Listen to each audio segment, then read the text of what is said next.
अस्सलामु अलैकुम वरहमतुल्लाहि वबरकातुहू। हकीम मोहम्मद इस्माइल मोरिंगा फुल से आपकी खिदमत में हाजिर हूँ। एलर्जी ख़ारिश बहुत ज़्यादा हो चुकी है। बहुत ही ज़्यादा मरीज़ देखने में आ रहे हैं कि एलर्जी है, ख़ारिश है, फिंसियाँ फोड़े निकलते हैं। और यकीन करें कि दवाइयाँ खा खा के लोग तंग आ चुके हैं। देसी अंग्रेज़ी कोई फ़ायदा नहीं हो रहा।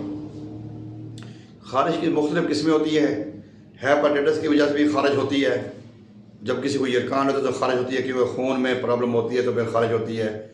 और बाज़ औक़ात ग़िज़ाएँ हमारी ऐसी हो चुकी हैं, हमारा दूध है, हमारे फास्ट फूड है, बारबेक्यू है, होटलिंग है, शादी ब्याह दीगर तकरीबात जो होती हैं, इसमें हमारे खाने ही ऐसी हैं जो गर्मी और खुश्की के मारे हुए हैं, जो मुज़र असरात में फुल है उसके साथ, जिसकी वजह से ना ख़ारिश एलर्जी बढ़ती जा रही है। और ऐसे हम ख़ारिश करते हैं, रात को सुकून नहीं आता। कुछ लोग कहते हैं जी ख़ारिश करते हमें मज़ा आता है, कुछ लोग कहते हैं हमें तकलीफ़ होती है। तो मैं आपको ना एक बड़ा अच्छा सा मशवरा देता हूँ। ख़ारिश में, ख़ारिश खुश्क ख़ारिश हो या तर ख़ारिश हो या पुरानी से पुरानी ख़ारिश हो, इसका इलाज लोग तो खैर कहते हैं जी हजामा करवाएं। हजामा में भी इसका अच्छा इलाज है। लेकिन आपने करना क्या है, आप सिर्फ खाना छोड़ दें 2 टाइम का, यानी कि सुबह दोपहर को आप खाना ना खाएं, एक टाइम रात को खाना खाएं। सुबह फर्स्ट टाइम आप फ्रूट का इस्तेमाल करें, दोपहर में भी आप फ्रूट का इस्तेमाल करें। फ्रूट में आप गंडेरी इस्तेमाल करें, गन्ना इस्तेमाल करें। अगर सुबह हम आधा किलो अमरूद इस्तेमाल करते हैं, दोपहर को आधा किलो खीरा इस्तेमाल करते हैं, रात को हम अनार इस्तेमाल कर लेते हैं, कोई फ्रूट इस्तेमाल करते हैं, कोई किन्नू माल्टा इस्तेमाल करते हैं, तो इससे हम ख़ारिश पे काबू पा सकते हैं। यकीन करें, मैंने काफ़ी पेशेंट देखे हैं जिनको बग़ैर दवाई के दवाइयों पे वो बड़े अखराजात कर चुके थे, बड़े ख़र्चे कर चुके थे, उनको आराम नहीं आया। लेकिन अल्हम्दुलिल्लाह इलाज बिल ग़िज़ा के ज़रिए उन्होंने इलाज शुरू किया है।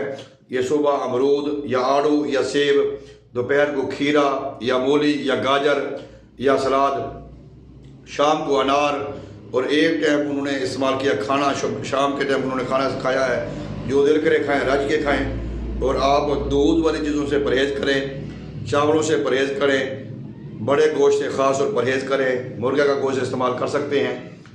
तो इसी तरह आप अपनी ख़ारिश पे काबू पा सकते हैं। बेहतरीन इलाज है। और यकीन करें, जब आप ये 4 से 5 दिन करेंगे, इससे आपको और भी बड़ा फ़ायदा मिलेगा। आपको स्टमक का रिलीफ मिलेगा, आपको स्टूल या कब्ज़ गैस का फ़ायदा होगा, या हेपेटाइटिस में आपको बड़ा फ़ायदा होगा, और भी काफ़ी बीमारियों का खात्मा होगा।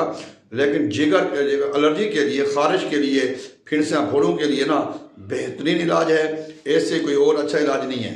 सुबह आधा किलो अमरूद या आड़ू या सेब, दोपहर को खीरे, मूली, गाजर, रात को अनार और चिकन और बड़ा गोश्त इस्तेमाल नहीं करना, और दूध वाली कोई भी चीज़ इस्तेमाल नहीं करनी।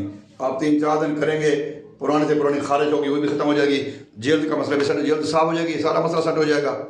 तो आप ये खुद भी इस्तेमाल करें, अपने जानने वालों को भी इस्तेमाल कराएं। उम्मीद करता हूँ कि आपको हमारी वीडियो पसंद आएगी। अगर आप हमारे चैनल पर नए हैं तो हमारे चैनल को सब्सक्राइब भी करें, साथ बेल आइकन को दबाएँ ताकि हमारी नई आने वाली